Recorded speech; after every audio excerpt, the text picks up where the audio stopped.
Starting out this session with light tempo snatch. I really like tempo snatch because it forces you to keep nice, good, strong positions all the way up to the knee, and then it makes you focus on extending quickly and finishing straight up and down.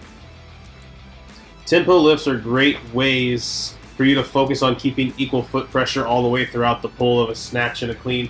Sometimes when you grip and rip and just kind of get after it, you tend to shift your weight around a lot, more toes, more on your heels. So if you're somebody who jumps forward and backwards a lot, this could be a good exercise for you to make sure that you keep that equal foot pressure through the whole pull of the snatch or the clean. But these felt pretty good. This is a nice side view, a good bar path that I like. I want to keep my shoulders over the bar for a little bit longer, but you know, it's all good. Then we have our tempo clean and jerk. Tempo off the floor, we're starting with 100, and I do a pause in the dip.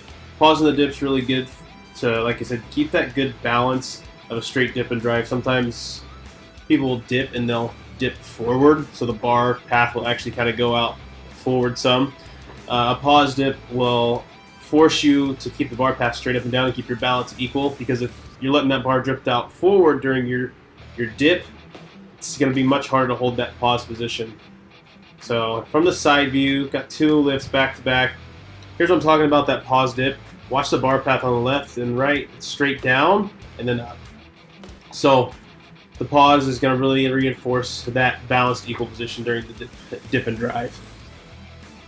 Now we got some light paused front squats. I've always had a problem with keeping my elbows really high in a good thoracic position, so I'm using straps. In between my sets, I did my captains of crush for my grip training. I really like the captains of crush. You see a lot of people doing crush grippers, just kind of like squeezing and squeezing and squeezing and squeezing. I like to hold it for a long period of time, because most of the time, whenever you're using a grip, you're doing it for a long isometric hold as compared to squeeze and unsqueeze, squeeze, squeeze, squeeze.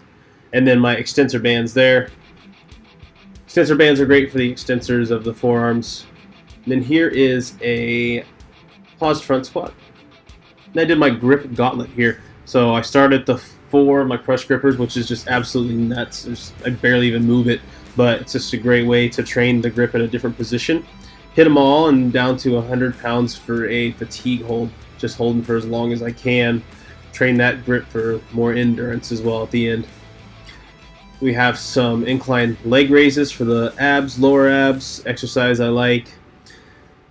You know, as we're coming out of a cycle, we're going to be doing a lot more bodybuilding and trying to build more strength, add more muscle mass. So doing a lot of grip training. I love grip training. Doing some wrist extension here. Kind of been dealing with like some laxity in my TFCC on the left. So I've been doing a lot of isolated wrist extension, flexion, ulnar deviation, and radial deviation to try and strengthen that. So here's your ulnar deviation. When doing these, you know, don't load up so much with weight. Really focus on feeling the contraction, getting a good movement going. Really feeling the muscles work in the forearm. There's flexion here for the flexors of the forearms. Then after, I'll hook a band up and you'll see supination and pronation exercises. Just also did some basic arms, dumbbell curls, overhead tricep extensions. Really with these exercises, I'm really trying to focus on slowing down and making sure I'm hitting the muscles that I'm targeting. All these muscles are working right when we're doing weightlifting because it's such a large overall movement. But when we're doing these more isolation exercises, we need to really take our time and try to hit those muscles specifically. So a little banded hip flexion here to kind of hit the hip flexors, iliopsoas, really focusing on those muscles, getting those working out. Dumbbell curls here. Just admiring myself in the mirror, looking pretty jacked, so at least in my opinion, but hey, what can you say, right? Gotta be happy with how you look. Single arm overhead tricep extensions. I love single arm overhead because it really puts a long stretch on the triceps and really gives it that great hypertrophic stimulus to make you grow at a much faster rate. This back extension hold with swimmers is just awesome to really engage the whole posterior chain. Getting the upper back involved, lower back, glutes, hams, just an all-around banger of an exercise. Reverse clamshell for some internal rotation of the hip.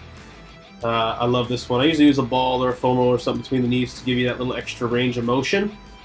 And finishing out on some bicycles for 2 sets of 30 seconds. So that's kind of what a general session coming back from a training or from a competition looks like. A lot more general prepared stuff, GBP, and just working on building up endurance capacity for AO finals coming up.